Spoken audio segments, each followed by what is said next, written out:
మరో breaking news చూస్తున్నా America Bharat వివాదంపై స్పందించిన ఐక్యరాజ్య సమితిలో అమెరికా మాజీ రాయబారి నిక్కీ హేలీ భారత్ను శత్రువులా కాదు భాగస్వామిగా చూడు లేదంటే నష్టపోతారంటూ కూడా ట్రంప్కు నిక్కీ హేలీ ఒక హెచ్చరికనైతే ఇవ్వడం జరిగింది.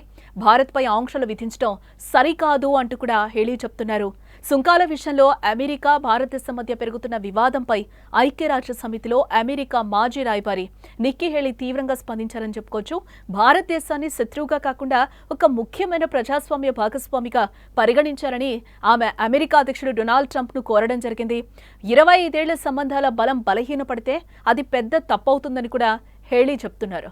భారతదేశ వృద్ధి చైనాలాగా ముప్పు కాదని ఒక అవకాశమని ఆమె స్పష్టం చేశారు. భారతదేశాన్ని ఎల్లప్పుడూ కూడా ప్రజాస్వామ్య భాగస్వామిగా చూడాలని నిక్కీ హేలీ కోరారు. భారతదేశాన్ని చైనాలాగా ప్రత్యర్థిగా పరిగణించరాదని కూడా ఆమె స్పష్టం చేస్తున్నారు. రష్యా నుండి చమురు కొనుగోలు చేసినంత మాత్రాన భారత్పై ఆంక్షలు విధించడం సరికాదు అంటున్నారు. అమెరికాకు ప్రత్యర్థి దేశం చైనా ఆంక్షల నుండి తప్పించుకుందని, భారత్ సుంకాలతో ఒత్తిడికి గురవుతోందని ఆమె అన్నారు. అమెరికా భారతదేశం మధ్య భాగస్వామ్యం చైనాకు వ్యతిరేకంగా బలమైన అడుగు కాగలదని కూడా హేలీ స్పష్టం చేస్తున్నారు. ఈ సందర్భంగా ఈ సంబంధం బలహీనపడితే అది వ్యూహాత్మక విపత్తుగా మారుతుందని కూడా అంటున్నారు. చైనాతో పోలిస్తే భారతదేశం ప్రజాస్వామ్య పెరుగుదల, స్వేచ్ఛా ప్రపంచానికి ముప్పు కాదని ఆమె స్పష్టంగా చెప్పారు. అమెరికాకు భారతదేశం ఒక ముఖ్యమైన సరఫరా గొలుసు ఎంపికగా మారగలదని నిక్కీ హేలీ అన్నారు. భారతదేశం చైనాలాగా ఉత్పత్తి సామర్థ్యాన్ని కలిగిన దేశం.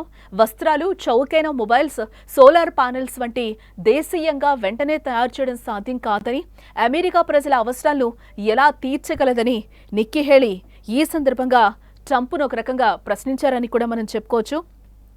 న్యూఢిల్లీతో వివాదాలను వీలైనంత త్వరగా పరిష్కరించుకోవాలని కూడా వాషింగ్టన్ను హెచ్చరించడం జరిగింది. హేలీ న్యూఢిల్లీతో స్నేహం కోల్పోతే అది అమెరికాకు వ్యూహాత్మక వైఫల్యమే అవుతుందని కూడా ఓ వార్తాపత్రికకి ఇచ్చిన ఆర్టికల్ ఆమె ముఖ్యంగా వ్యాఖ్యానించడం కూడా జరిగింది.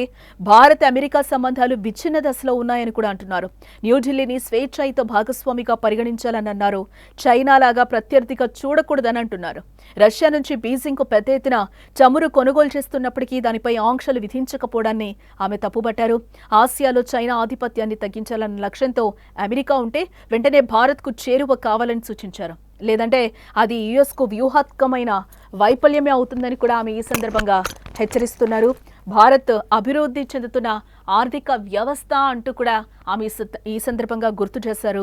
యుఎస్లో ఉత్పత్తి చేయలేని వస్త్రాలు, చవకైన ఫోన్లు, సౌర పలకాలు వంటి వాటిని చైనా తరహాలో చేయగల సామర్థ్యం భారత్కు మాత్రమే ఉంది అని కూడా ఈ సందర్భంగా నిక్కీ హేలీ గుర్తు చేశారు.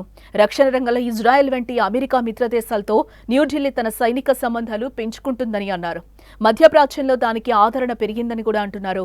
రానున్న రోజుల్లో భారత్ ప్రాముఖ్యం మరింత పెరుగుతుందని కూడా అంటున్నారు.